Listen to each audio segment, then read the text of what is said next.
راس وجع راس، ما في ابشع منه وجع الراس. طيب شو الحل؟ حبة دواء؟ علاج؟ اكيد لا. هو لو الدواء كان بينفع الشقيقة او المايجرين، ليه عم نضل ناخده سنة ورا سنة ورا سنة مع المسكنات؟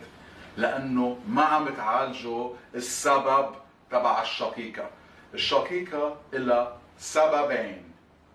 اول سبب هو مشكلة باول فقرتين بالرقبة، سي 1 وسي 2.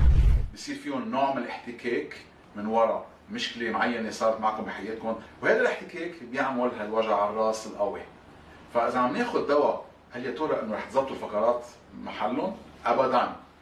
الحل الوحيد لهذا الموضوع هو التقويم لاول فقرتين، مع اكيد اختصاصي تقويم عظام ومفاصل.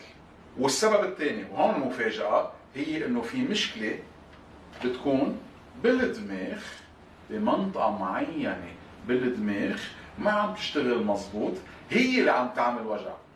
وهون الحل جدا بسيط. الحل هو علاج تحفيز الدماغ لهيدي المنطقة المعينة. وجع راس، ميغرين، شقيقة، قالوا لك لازم تستعمل الثلج ليخف الوجع.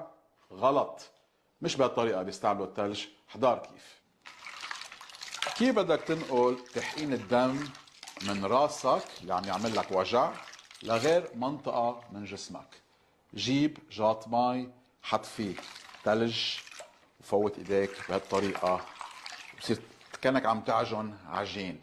بهالطريقة بصير في شيء اسمه فازو كونستريكشن، يعني بيسكروا الشرايين بايديكم وبينزل ضغط الدم من الراس على ايدين، لانه بصير في هون دورة دموية سريعة، وبخف وجع راسكم من دون ولا اي حبة دواء حتى.